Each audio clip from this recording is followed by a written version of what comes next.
여러분 지난주에 아까 제가 광고에 드린 대로 하나님께서 두 분의 생명을 이렇게 데려가셨습니다. 한 분은 이제 박우종 집사님이시고 한 분은 이제 신청수 형제님의 모친 우리 신재남 어머님이십니다. 장례식 그러면 참 슬프고 힘든데요. 근데 제가 이제 이번에 장례를 집례하기도 하고 또 참여하기도 하면서 저는 참 이렇게 그래도 마음이 흐뭇했습니다. 왜냐하면 지금까지 제가 갔던 그 어떤 장례식보다도 제 마음이 흐뭇했던 이유는 두 분이 너무나 사랑을 많이 받는 분이었다는 생각이 드는 거예요. 박경옥 집사 여기 앉아 계신데 많이 힘들어 하셨어요. 그러면서 저한테 계속해서 잘못한 게 너무 많다고 막 계속 그렇게 말씀하시는 거예요. 근데 우리 박경옥 집사님도 몸이 굉장히 안 좋으시거든요. 정말 우리 박우종 집사님한테 내가 먼저 갈지 모른다고 맨날 그러셨던 분이신데 그런데도 불구하고 제가 이렇게 우리 집사님 뵀을 때 수년 동안 정말 헌신적으로 우리 박우종 집사님을 잘 섬겨드렸습니다. 제가 보니까 박우종 집사님이 우리 박경옥 집사님에게 별로 잘한 거는 모르겠어요. 근데 그렇게 사랑을 받는 거 보니까 뭔가 잘하신 게 있겠죠. 그래서 막 그러죠. 또 자녀들이 그렇게 다 직장을 빼고 와가지고 그렇게 아버님 때문에 안타까워하고 기도하고 그냥 1년만이라도 더 살았으면 좋겠다 이런 모습을 보는데 굉장히 슬프지만 우리 박우종 집사님이 좀 솔직히 부러운 거예요. 내가 저렇게 누워있으면 내 아내가 저렇게 생각할까? 내가 저렇게 누워있으면 내 자녀들이 저렇게 할까? 그런 생각이 문득 드는 거예요. 그러면서 글쎄요, 그런 생각을 해서는 좀 죄송하긴 하지만 우리 집사님 참 부럽다 그런 생각을 했습니다. 그리고 우리 신청수 형제 어머님도 마찬가지였습니다. 신청수 형제 어머님은 60대, 62세인가요? 젊은 나이에 이제 그렇게 돌아가셨는데 저는 그래도 몇 년 투병 생활을 한 줄 알았는데 알고 보니까 우리 신청수 형제가 12살 때 어머니가 췌장암에 걸리신 거예요. 여러분 췌장암은 95%가 5년 안에 죽습니다. 근데 이제 어머님이 28년 동안 사신 거예요. 이 암이 뭐 간으로도 전이 되고 막 그래가지고 굉장히 많이 이렇게 고생을 하셨는데 그렇게 하나님의 부름을 받고 그렇게 어머님도 이제 떠나셨는데 제가 금요일 날 아버님을 조문을 했습니다. 그래서 거기서 간단하게 예배를 드리고 말씀을 전할 기회가 있었습니다. 말씀 끝나고 아버님하고 그렇게 이야기를 하는데 아버님이 야 세상에 그렇게 아내를 그 청수형제 어머님을 사랑하시는 거예요. 저는 세상에 부인을 그렇게 사랑하는 남자를 처음 봤어요. 야, 그래서 제가 막 찔리는 거예요.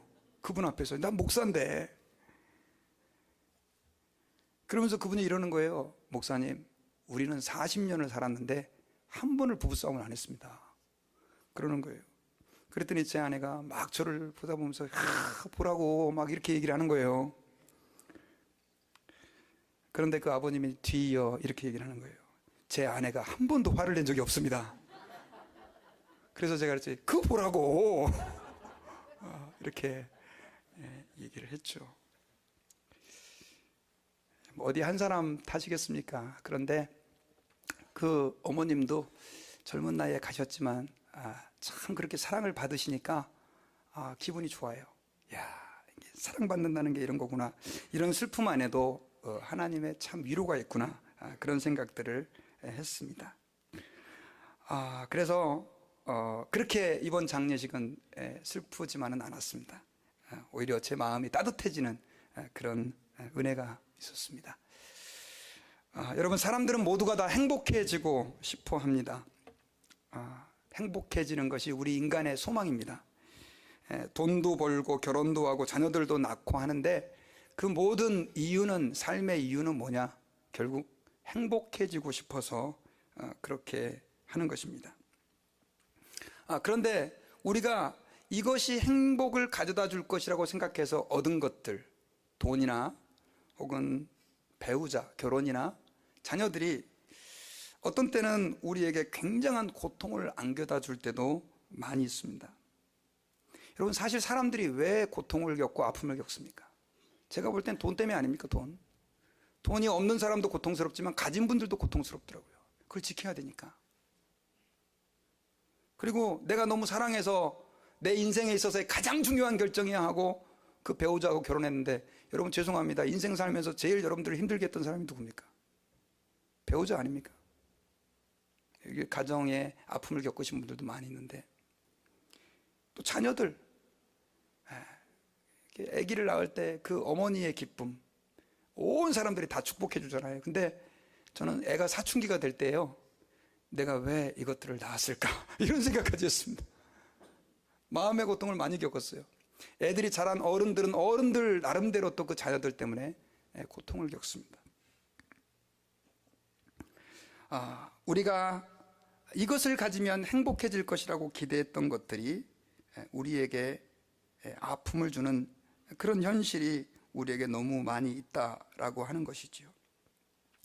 여러분, 그런데 여러분, 사실은 저는 이렇게 말씀을 드리고 싶어요. 오히려 우리가 가지려고 했던 것이, 그것이 우리의 목적이 아니라 우리가 그것을 가지면 사랑을 받을 수 있기 때문이 아닐까라고 생각하기 때문에 우리가 어쩌면 돈도 가지려고 하고, 그 다음에 결혼도 하려고 하고, 자녀도 낳으려고 하지 않을까, 이런 생각을 제가 해보게 된 거예요. 그래요, 안 그래요, 여러분? 아내가 나에게 행복을 주는 게 아니라 내가 이 아내와 이 여자와 결혼하면 이 여자가 나를 사랑해 주지 않을까, 내가 자녀를 낳으면 이 자녀들이 정말 나를 사랑해 주지 않을까, 이런 기대감을 갖는 것이죠. 그런 의미에서 여러분 생각을 해보면 진짜 사람을 행복하게 만들어주는 건 뭐냐면 이 세상에 존재하는 something, 어떤 것이 아니라 바로 사랑이라는 것이죠.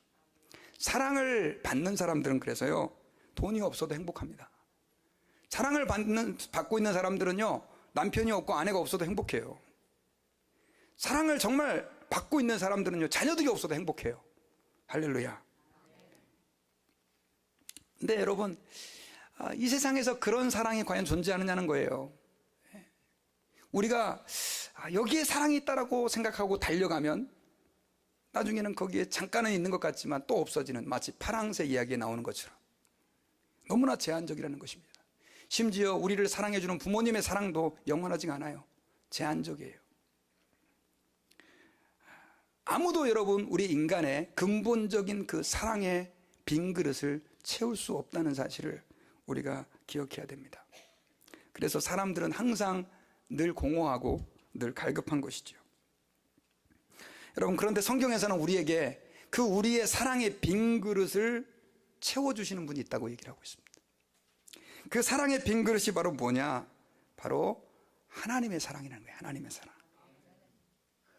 여러분, 로마서 5장 8절에 보면요, 우리가 아직 죄인 되었을 때 그리스도께서 우리를 위하여 죽으심으로 하나님께서 우리에게 대한 자기의 사랑을 확증하셨느니라, 이렇게 말씀하고 있어요. 여러분, 이 말씀에서요, 하나님의 사랑을 우리가 어떻게 합니까? 이렇게 질문하는 분들이 많이 계신데, 여러분, 이 말씀에서는요, 하나님께서 예수님을 보내주심으로 우리를 향한 그 엄청난 사랑을 증명해 보여주셨다라고 말씀을 해주고 있어요. 제가 이 성경 구절을 수십 번 지금 여러분들에게 이야기하는 것 같습니다. 근데 수십 번이 아니라 수백 번 말해도 이 말씀만큼 귀한 말씀이 없어요. 여러분, 예수님은요, 하나님의 사랑의 화신이에요.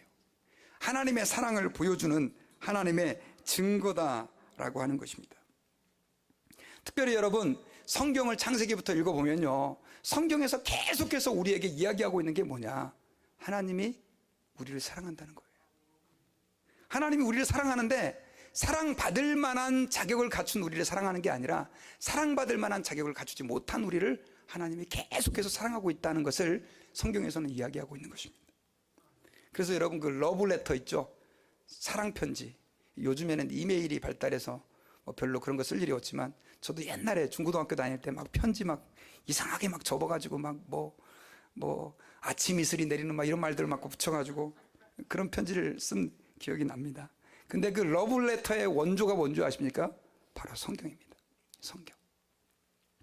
여러분, 오늘 본문에서는요, 하나님께서 이제 우리에게 다시 한번 하나님의 그 사랑이 어떤 것인지를 그 예수님의 어쩌면 고별 설교와 같은 설교를 통해서 보여주고 있습니다. 여러분, 예수님께서는요, 이제 제가 계속해서 누가복음 지금 말씀 이어서 말씀을 하고 있는데, 이제 십자가에 금요일 날 잡히시는데, 주일날 예루살렘에 들어가시고, 그 다음에 이제 월요일 날 그 성전 안에서 장사하는 사람들을 내어쫓습니다. 그러면서 너희들이 하나님의 기도하는 집을 강도의 소굴로 만들었다, 이런 한탄을 하셨어요. 그리고 이제 화요일 날 설교를 굉장히 많이 하셨는데, 많은 하나님의 나라에 대한, 이제 마지막이니까 그 백성들에게 하나님의 뜻을 알려야 되겠다라고 막 설교를 했는데, 지난주 여러분 말씀해 보니까는 이 설교를 듣고 바리새인들이 따지잖아요. 무슨 권위로 네가 이렇게 설교하냐? 그때 예수님이 뭐라고 물었습니까? 세례 요한의 권위가 어디서 왔냐? 하늘에서 왔냐? 아니면 자기가 알아서 한 거냐? 나중에 그 바리새인과 제사장들은 그 예수님의 질문에 답을 못하죠. 그때 예수님이 나도 너희한테 얘기 안 하겠다 하면서 그 예수님의 지혜로, 우리 지난주에 지혜에 대한 말씀 들었죠? 그 지혜로 그들을 그냥 팍 눌러버리죠. 그리고 나서 오늘 본문에서 그들을 향하여 주님이 하나의 스토리, 이야기를 말씀해 주십니다. 그 이야기의 내용은 이런 내용이었습니다. 그 이스라엘 지역에 어떤 돈 많은 부자가 있었는데, 이 사람이 포도 농장을 만들었습니다. 정성껏 자기의 그 노력과 돈을 많이 투자해가지고 그 포도 농장을 만들었는데, 갑자기 자기가 외국으로 나아가 살아야 될 이유가 생긴 거예요. 성경에는 왜 그랬는지 이유가 나와 있지 않아요. 어쨌든 외국으로 나가 살아야 되니까 그 포도 농장을 어떻게 해야 됩니까? 세를 줘야죠. 그러니까 렌트를 주기로 한 거죠. 그렇게 해서 주기로 했는데, 누구에게 렌트를 줄까 고민을 하다가 가장 믿을 만한 사람을 찾았어요. 평상시에 자기가 신뢰하고 사랑하고 좋아했던, 근데 너무 어려움 가운데 있었던 그 사람들에게 잡도 주고, 그러면 참 좋겠다 싶어가지고 그런 사람들을 쭉 뽑아가지고 그 포도원을 드디어 이제 맡겼습니다. 이 농부들은 너무 기뻐했죠. 왜냐하면 특별한 잡이 없어서 굉장히 고민하고 있었는데, 그렇게 주인이 은혜를 베풀어 주니까 아주 그냥 그들은 행복해하고 기뻐했습니다. 그런데 이 주인은요, 이 농부들에게 포도원을 맡기면서 이렇게 얘기를 했어요. 4년 동안은 세를 내지 않아도 된다. 왜냐하면 이 포도가 심겨지고 나서 열매를 맺으려면 보통 얼마의 시간이 걸리냐면 한 4년에서 5년이 보통 걸린다고 해요. 그러니까 사실은 그 주인의 입장에서 뭐 그동안 세를 받으면 이거는 좀 이렇게 합리적이지 않다고 생각을 했던 모양이에요. 사실은 받아도 상관없는 거예요. 그런데도 불구하고 그렇게 배려를 해 준 것입니다.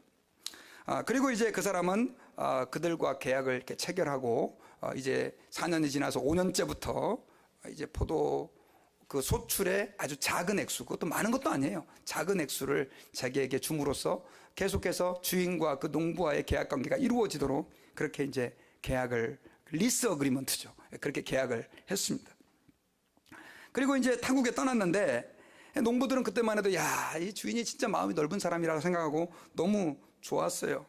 그런데 여러분, 화장실 들어갈 때하고 화장실 나올 때하고 이 사람이 생각이 달라진다고 이 농부들이 마음이 바뀐 거예요. 왜냐하면 주인이 타국에 갔다가 사실은 주인도 금방 돌아올 줄 알았는데 이 시간이 오래된 거예요. 그래가지고 4년이 지나도 주인이 돌아오지를 못한 거예요. 그러니까 농부들이 이제 5년째 소출을 해가지고 그 주인한테 이제 그 포도 거둔 것의 일부를 그냥 렌트비 같이 그렇게 이제 주면 되는 건데 주기가 싫은 거예요. 그리고 그 당시만 해도 강도들이 많았고 외국에는 전쟁이 많았거든요. 그러니까 이거 혹시 이 주인이 죽은 거 아니야? 안 오는 거 보니까 우리 내지 말자 이렇게 된 겁니다. 그래가지고 세를 안 내고 이제 버티는데 주인은 이제 5년째가 돼가지고 거기에 돌아갈 사정은 안 되고 이 돈이 안 오는 거예요. 돈이 와야 되는데 그때만 해도 온라인으로 송금을 못하니까 아마 사람을 보내서 이렇게 송금을 하고 그랬겠죠. 안 와요. 1년을 기다렸는데도. 그래가지고 이게 어떻게 된 거지 해가지고 이제 종을 보냅니다. 종을 보내가지고 이제 돈을 받아내기 위해서, 그리고 그 사람들이 지금 어떻게 포도원을 잘 경영하고 있는지 궁금해가지고 사람을 보내요. 여러분, 실제로 이런 비슷한 일들이 미국 안에도 많이 일어나고 있죠, 여러분요. 나이가 드셔가지고 한국이 너무 그리워가지고 그 비즈니스 하던 거 다른 사람한테 맡기고 한국으로 가시는 분, 혹은 타주로 가시는 분들, 우리 교회도 이제 그런 분이 계신데, 근데 와야 될 돈이 안 오면 이거 미치는 거 아닙니까? 예, 얼마나 속상해요. 그리고 내가 믿고 맡겼는데 이 돈을 안 준다고 생각하니까 괘씸하기도 하고 여러 가지 만감이 교차했겠죠. 그래서 그 주인은 어떻게 합니까? 이제 그 종을 그곳에 보내가지고 어떻게 된 건지, 그리고 할 수만 있으면 이제 그 사람들이 거둔 이익의 조금이라도 가져오려고 보냈는데, 드디어 이제 종이 도착을 했습니다. 근데 농부들이 그 종 보고 이런 거예요. 너 누구냐?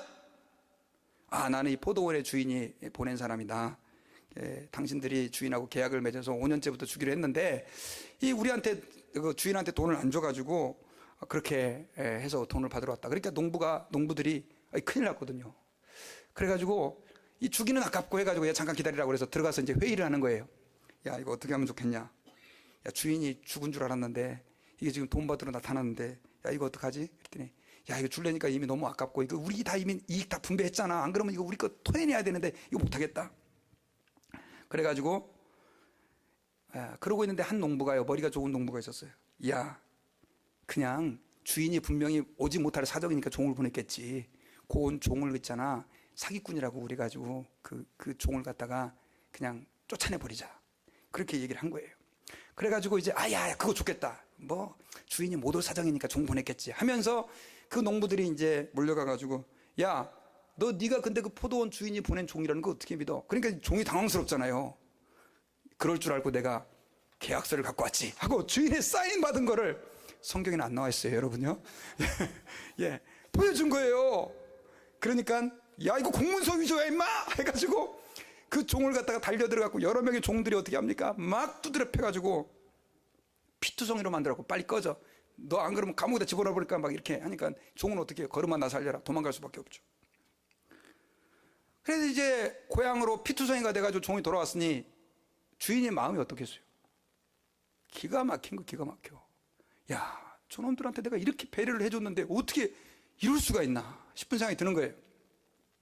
그래가지고 두 번째 종을 다시 보내기로 했습니다. 왜냐하면 그냥 그것들 그냥 싹 어떻게 해요? 사람 보내가지고 다 거기서 쫓아내버리고 다른 사람한테 렌트 줘버리면 간단한데, 그래도 그 주인이 참 좋아했던 사람, 사랑했던 사람들이니까 그럴 수가 없었던 거예요. 그래서 두 번째 종을 보냈습니다. 근데 그 두 번째 종에게도 이 사람들이 이제 한번 해봤잖아요. 뭐 오자마자 그냥 야, 이런 사기꾼아 해가지고 첫 번째 종에는 그냥 때려만 보냈는데 두 번째 종은요, 그 바리깡으로 머리까지 싹 밀어버리고 옷까지 싹 벗겨가지고 빨개 벗겨서 그냥 쫓아내버린 거예요. 이게 성경에는 안 나와 있어요. 근데 능욕해서 보냈다. 이렇게 되니까 능욕이라는 개념은 그런 개념이에요. 예, 뭐 완전히 그냥 막 세상 말로 창피하고 쪽팔리게 만들어가지고 그냥 보내버린 거예요. 다시는 못 오게. 주인이 기가 막혔죠. 그런데도 불구하고 어떻게든 간에 그들을 한번 다시 그들과의 깨진 관계를 회복시켜 보려고 세 번째 종도 보내는데 세 번째 종도 그런 식으로 해서 보낸 거예요. 이게 주인이 마음이 너무너무 아파요. 야, 저놈들 다 없애버릴까? 저것들 어떻게 하지? 그러다가 결국 주인이 마지막 세 번째로 생각한 안이, 네 번째로 생각한 안이 있었어요. 그것은 바로 뭐냐면 자기의 외아들, 여러 아들도 아니고 외아들을 보내면 그 사람들이 믿겠지. 야, 그러면 딴 말 안 하겠지 해가지고 이제 아들을 보내려고 생각을 했는데, 생각해보니까 여러분, 근데 지금까지 보낸 3명의 종들이 어떻게 돼갖고 왔습니까? 다 두들겨 맞고 능욕당하고 왔는데 자기 아들 보내면 이거 잘못하면 우리 아들도 그렇게 되면 어떡하지? 걱정을 했었어요. 근데 이런 아버지의 마음을 알았는지 이 아들이, 아버지 제가 할게요, 걱정하지 마세요. 아버지가 참 좋아했던 사람들이잖아요. 걱정하지 마세요. 제가 할게요. 무슨 일이 생기겠어요. 그리고 이제 아들이 그 포도원에 갔어요. 그렇게 이제 네 번째로 이제 아들이 왔는데, 그 아들은 그 농부들이 아는 사람이 모르는 사람이에요. 아는 사람이에요. 좀 어렸지만 벌써 한 5년 정도 장성했지만 얼굴 다 알잖아요. 깜짝 놀란 거예요. 야, 끝장났네. 그래가지고 야, 우리 또 가서 대책회의 좀 하자 해가지고 농부들이 또 잠깐 좀 기다리세요 하고 저쪽에 가가지고 대책회의를 한 거예요. 야, 이거 어떡하냐. 이제 아들이 왔는데 야, 이거 이제 천상 우리 다 토해내야 되겠다. 그동안 우리 떼어먹은 거. 그랬더니 또 그때 머리 좋은 농부가 이렇게 제안을 합니다. 야, 근데 왜 아들이 왔을까? 야, 이거 틀림없이 주인이 죽은 거 아니야? 주인이 죽었으니까 야 아들을 보내지. 그리고 야 걔 아들 하나밖에 없는데 걔가 상속자야 상속자. 그래가지고 이제 야 우리 몰래 그놈만 죽여버리면 이 포도원 우리 거 되는 거야. 왜냐하면 그 당시 유대 법에는요 3년 동안 주인이 세를 받지 않으면 그냥 그 땅은 나타나지 않으면 그냥 그 일하는 사람들의 것이 되도록 돼 있거든요. 이게 판례법이에요. 그리고 실제로 예수님 시대에 이런 일이 많이 있었어요. 그러니까 이 농부들이 또 어떻게 생각했습니까? 그거 진짜 좋은 아이디어다. 야, 그거 그냥 쥐도 새도 모르게 아들만 싹 죽여버리면 그거 다 우리 거 되잖아. 그렇게 해가지고 가가지고 그 아들이 예, 그러면 이제 우리가 좀 여기에 대해서 한번 얘기 좀 합시다. 그리고 이 포도원 밖으로 끌고 가가지고 그냥 때려가지고 그 아들을 그냥 포도원 밖에서 비참하게 아주 죽여버리는 그런 이야기예요. 예수님께서 이 이야기를 들려주신 거예요. 여러분 오늘 본문의 이 내용 이해가셨죠? 그러면서 예수님께서 그 이야기를 사람들에게 다 들려주시면서 물어요. 포도원 주인이 그러면 이제 어떻게 하겠느냐? 그래서 예수님께서 이렇게 답을 하십니다. 같이 한번 읽어봅시다. 시작.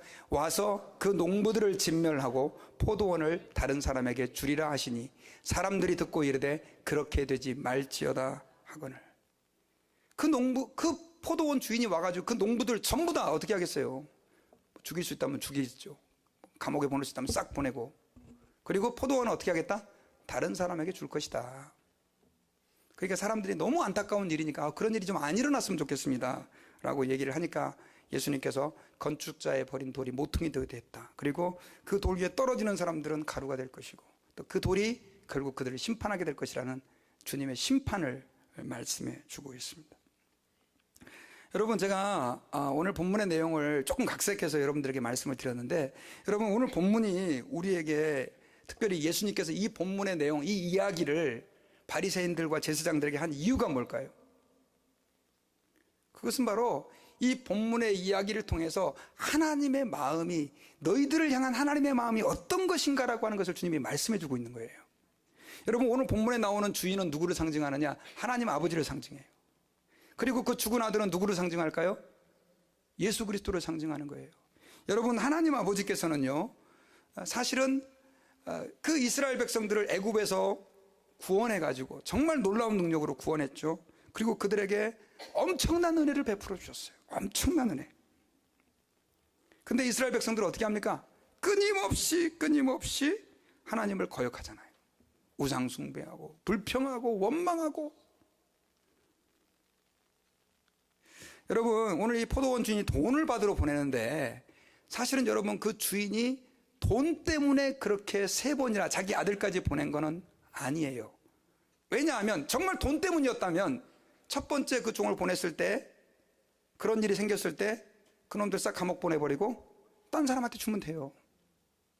근데 왜 3번이나 그렇게 종들을 보내고 마지막에는 자기 아들까지 보냈느냐?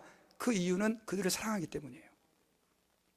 여러분 예수님께서 지금 이 이야기를 하시는 것은 뭐냐면 이스라엘 백성들이 그렇게 하나님 앞에서 패역하고 범죄하고 하나님의 베풀어 주신 은혜를 말 그대로 정말 쓰레기 같은 것으로 만들어버리는 짓을 했다 할지라도 하나님이 끊임없이 그들을 사랑하고 있었다는 것을 주님이 이 이야기를 통해 보여준 거예요. 실제로 그랬잖아요. 여러분 하나님께서는요 그 말 안 듣는 이스라엘 백성들을 어떻게 하면 됩니까? 싹 죽여버리면 되잖아요. 온 우주를 창조하신 하나님이 말 안 듣고 패역하고 범죄하는 이스라엘 백성 죽이는 게 어렵습니까? 일도 아니에요. 근데 하나님은 굉장히 불편한 방법을 사용하세요. 그게 바로 뭐냐? 선지자들을 보내서 깨닫게 하는 거예요. 하나님의 선지자. 수많은 선지자를 멀쩡하게 농사 짓고 있는데 야 일로 와봐. 아모스 같은 경우는 아모스는 농부였잖아요. 너 가가지고 내 백성들한테 내가 쟤네 심판 회개 안 하면 죽인다고 좀 얘기 좀 해라.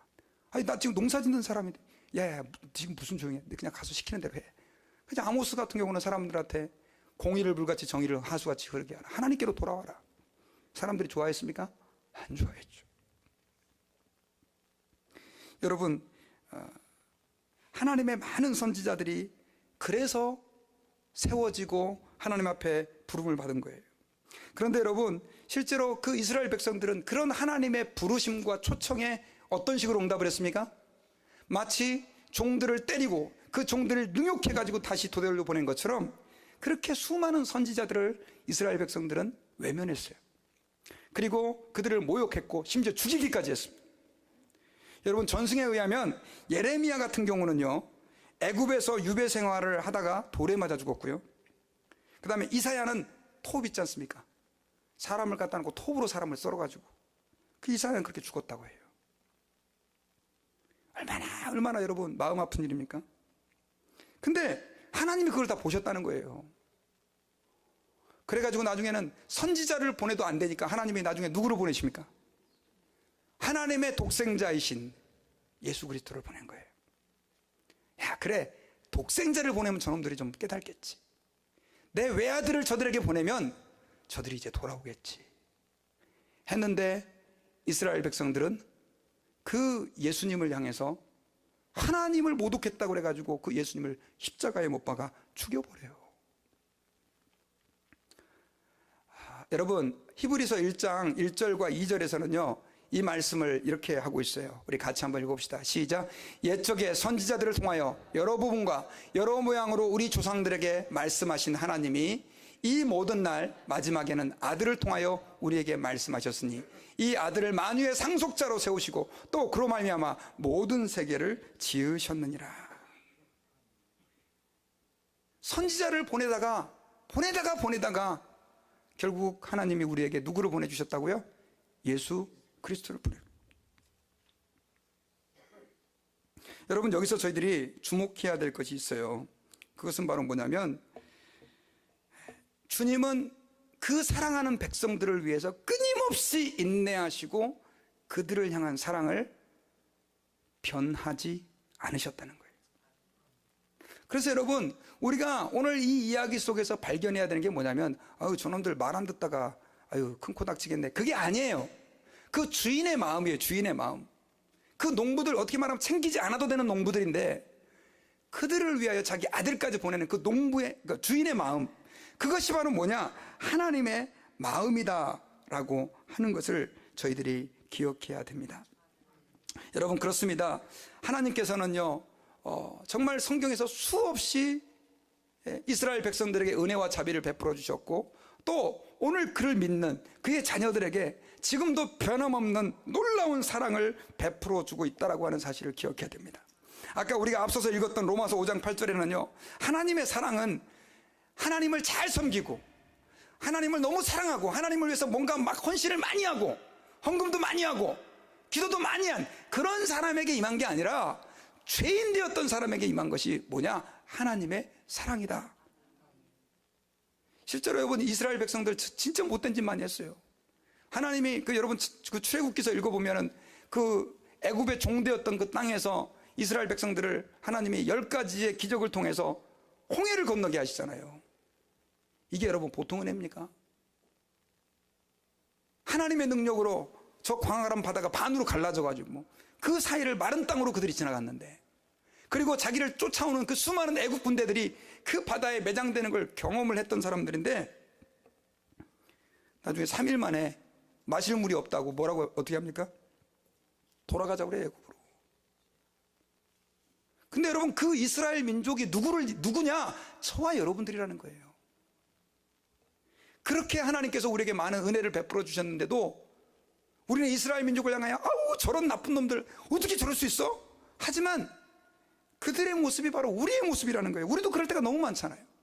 하나님이 얼마나 많은 은혜를 우리에게 베풀어 주셨는데 저희들은 깨달지 못하고 뭐 조금만 불편하면 하나님께 나아가 의뢰할 생각은 안 하고 원망하고 불평하고 교회 안 나오고 막 그러잖아요. 에이, 뭐 신앙생활 해면 뭐해? 꼴 보기 싫은 인간들도 많은데 교회에 사람 보러 오나요? 하나님 보러 오는 거지. 그렇잖아요. 저는 죄송한데요, 교회에 100명이 있는데 99명이 다 인간 같지 않은 인간이라 할지라도 그곳에 하나님이 임재하신다면 우리는 그곳을 가야 되는 거예요. 제가 요즘에 뉴스 보는 게 너무 불편해요. 계속 매일같이 목사님들이 매일같이 목사님들이, 그것도 큰 교회 목사들이 평신도들도 해서는 안 될 짓을 목사가 해놓고 나서 떳떳하게 또 설교하고 목회하고. 아니, 저는 그 목사님 간도 커요. 제가 무슨 얘기인지 하신지 알겠죠? 어떻게 그러고 강단에서 설교가 나오는지 모르겠어요. 여러분, 지금 말세예요. 교회 안에 나쁜 사람 많아요. 목사들 중에서 사기꾼 많아요. 근데 여러분, 그렇다 그래서 그 하나님의 사랑이 나쁜 인간 때문에 나에게 있어서 거절되어서는 안 돼요. 믿습니까? 그럴수록 여러분, 더 우리는 하나님의 사랑을 갈망하고 그 하나님의 사랑을 사모하고 그 하나님의 은혜를 우리가 받아야 된다라고 하는 사실을 여러분들이 기억하시기를 바랍니다. 여러분, 오늘 본문에서 이 이야기를 예수님이 쫙 했을 때 서기관들은요, 그 이야기가 무슨 뜻인지를 알았어요, 몰랐어요? 오늘 19절에 보니까 알았어요. 예수님의 어떤 비유는 되게 어렵게 하셨거든요. 근데 오늘 비유는 분명히 서기관들이 저건 누구한테 하는 얘기다? 우리한테 하는 얘기다. 아는 거예요. 근데 그 얘기를 서기관들은 어떻게 받아들였냐? 거꾸로 받아들인 거예요. 하나님이 너희를 사랑하고 있다라고 하는 메시지로 받아들이지 않고, 아이고 우리의 괴계를 저 예수라는 작자가 다 눈치챘네? 저놈을 죽여야지, 이렇게 반응한 거예요. 여러분, 하나님의 사랑이 선포된다 그래서 모든 사람이 그 사랑을 받아들이는 게 아니에요. 여러분, 우리는 이 시간 그래서 하나님, 내 마음을 옥토박 같게 해주십시오. 내 마음을 부드러운 마음이 되게 해주셔서 그 하나님의 사랑에 감격할 수 있게 하시고 그 하나님의 사랑을 깨달을 수 있는 그런 지혜를 우리에게 허락해달라고 그렇게 여러분 기도해야 될 줄 믿습니다. 그래서 여러분, 저는 오늘 이 시간에 여러분들이 좀 다른 거 말고 바쁘고 힘들고 복잡한 세상 살다가 이렇게 오셨지만은 우리를 향하신 그 하나님의 사랑을 좀 깊이 묵상하고 그 사랑 때문에 감사했으면 좋겠어요. 근데 문제는 이게 너무 어려워요.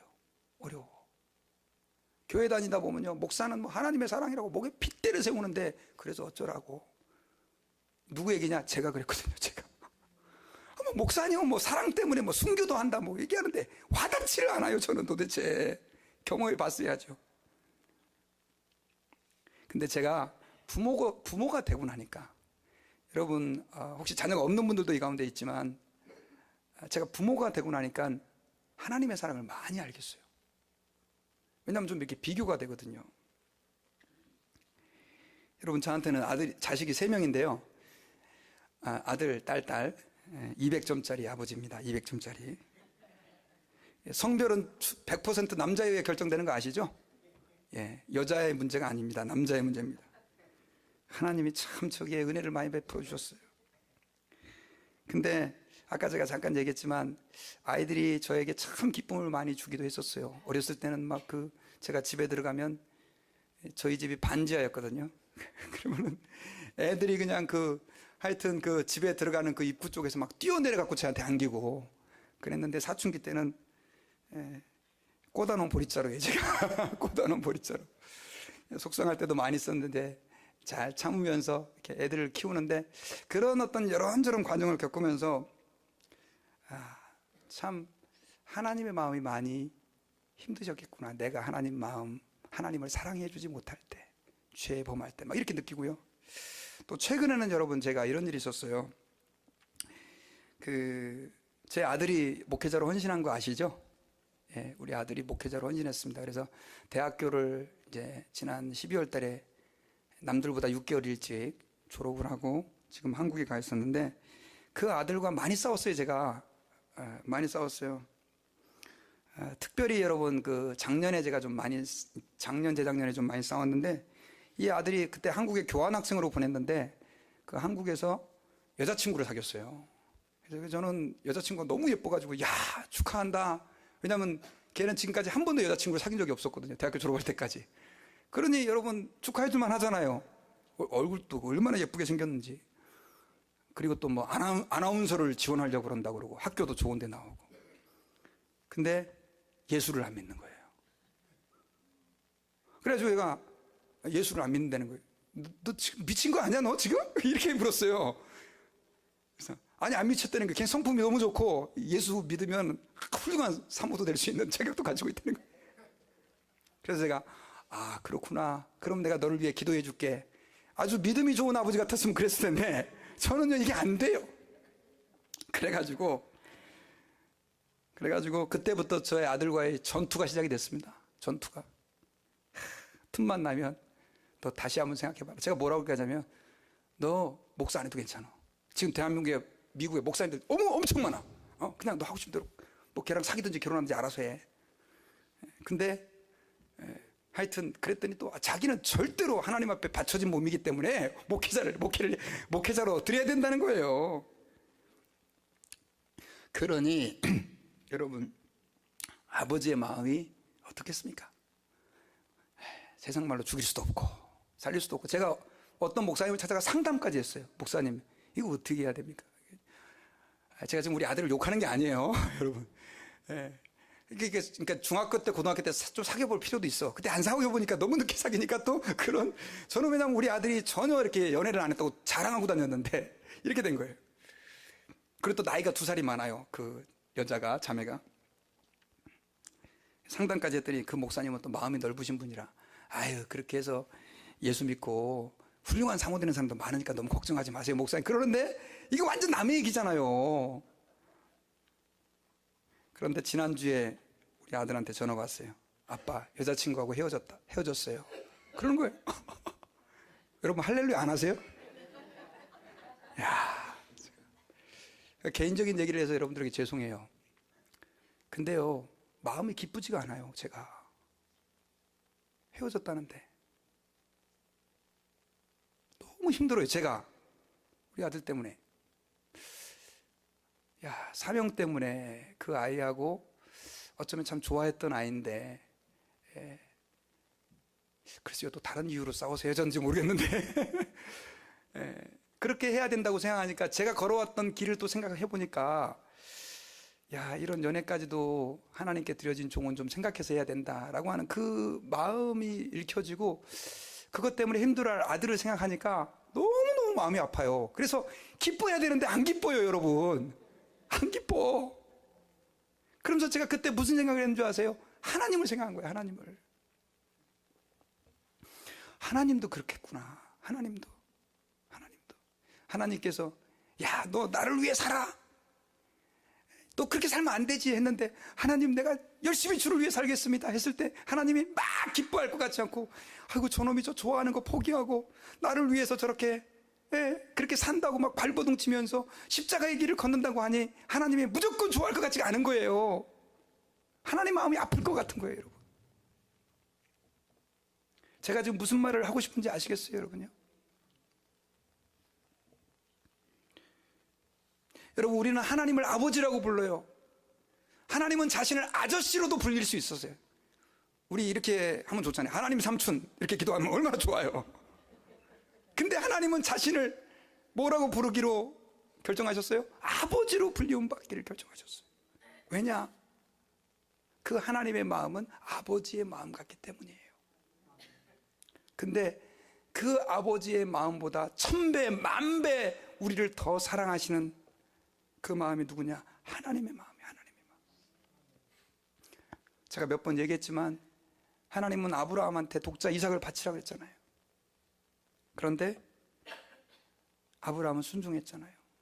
그래가지고 그 제단에다가 아들을 이어놓고 칼로 찌르려고 그러니까 하나님이 어떻게 합니까?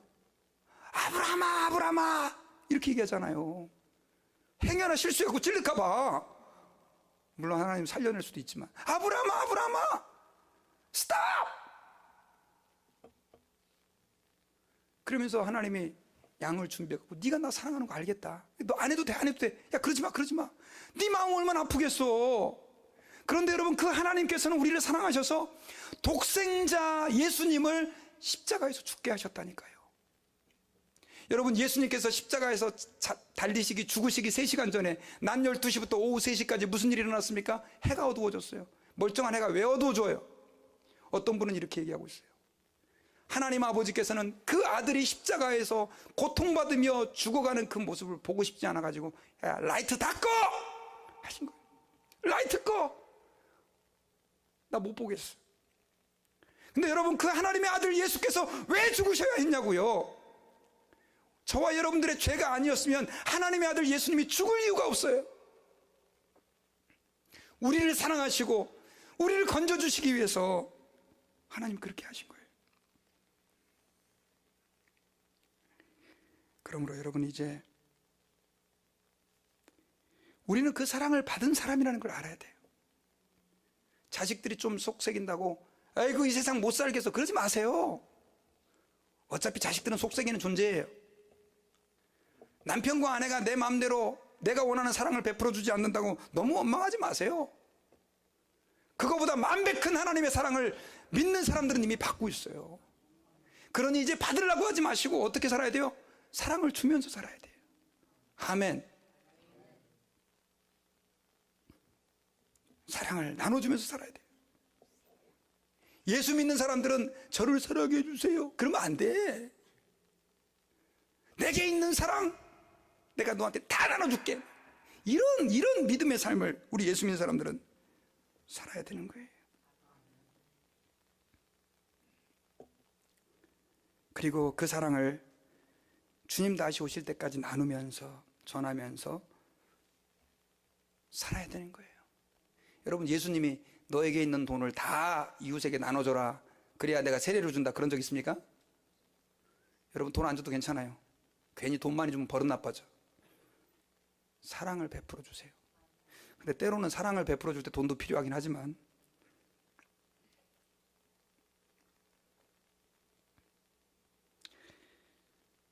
사랑을 어떻게 베풀어 줄 거냐, 제가 강아지를 보면서 배운 게 있어요. 우리 딸과의 관계가 걔가 사춘기가 되면서 참 착했던 애인데 이게 학교 갈 때도 인사도 안 하고 와서도 집 안으로 뺑 들어가 버리고, 그래서 제가 우리 막내딸이 걔가 참 착한 애인데 그래서 이거 어떻게 할까 제가 고민을 하다가 제가 이 강아지를 보면서 영감을 얻었어요. 그래가지고 우리 딸을 뭐 사랑해 주려고 제가 막 하는데도 얘가 이렇게 반응이 별로 없어요, 사춘기 때. 그래가지고요, 공부방에 이렇게 앉아있다가 애가 딱 들어오잖아요. 그러면 제가 강아지같이 막 뛰어나가서 우리 딸 왔구나 그러면서 막 목도 안아주고 그때 막 도망가요. 그러면서 야 우리 사랑스러운 딸 왔네 했더니 아빠가 미쳤나? 그렇게 생각하더니 한 3, 4일을 계속 하니까요, 애가 저한테 가서 뭐 아무것도 물어볼 수도 없는, 그냥 지 혼자 결정하면 되는 거예요. 아빠 이거 어떻게 생각해? 물어보는 거예요. 마음이 열린 거예요. 그때 제가 거기서 발견한 진리가 있어요. 야, 사랑은 반가워만 해도 되는구나. 아멘. 예, 교회에서 사람 만나는데 집사에 오셨어요? 안녕하세요. 그럼 그 다음에 안 오고 싶어요. 그게 무슨 사랑이에요. 여러분, 제가 오늘 설교를 길게 하는데 우리 옆에 있는 분들에게 한번 진짜 진심으로, 강아지가 집에 들어오면 어떻게 합니까? 막 하면서 주인, 여러분 죄송한데 그렇게 못하는 분은 개보다 못한 분이에요. 그래 안 그래? 여러분, 개보다 못한 인간이 되면 안 돼. 교회에서도요, 정말 한번 반갑게 사랑해주고, 남편이 직장에 돌아왔을 때 아이고 저 인간 또 왔네 그러지 마시고, 아내가 왔을 때 아이고 저 인간 또 왔네 그러지 마시고, 강아지처럼만, 더도 말고 덜도 말고 강아지처럼만 기뻐해 보세요. 가정이 달라져요. 그런 의미에서 옆에 있는 분들에게 너무너무 반가워요. 축복해요.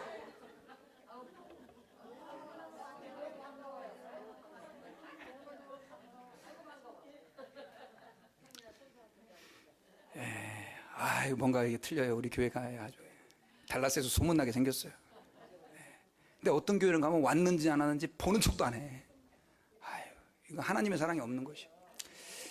자, 여러분, 저는 이제 말씀의 결론을 맺겠습니다. 여러분, 예수님께서 오늘 이 말씀을 통해 우리에게 하시고자 하신 메시지는 뭔 줄 아십니까? 여러분, 하나님이 우리 사랑한다는 거예요. 무지무지 사랑한다는 거예요. 이 세상에 그 어떤 존재가 나를 사랑해 줄 수 있는 것보다 더 많이 사랑하는 그 하나님의 사랑을 오늘 경험하고 이제는 나누며 살 수 있기를 주의 이름으로 축원합니다. 기도하겠습니다. 끝없는 하나님의 사랑을 찬양합니다. 다함이 없는 하나님의 사랑을 찬양합니다. 독생자 예수까지 내어주신 그 하나님의 사랑을 찬양합니다. 그 사랑 받고 있음을 저희들이 잊어버리지 않게 해주시고, 이제 사랑을 갈구하며 사는 존재가 아니라 그 받은 사랑 나누며 사는 저희들 되게 해 주옵소서. 예수님 이름으로 기도하옵나이다. 아멘.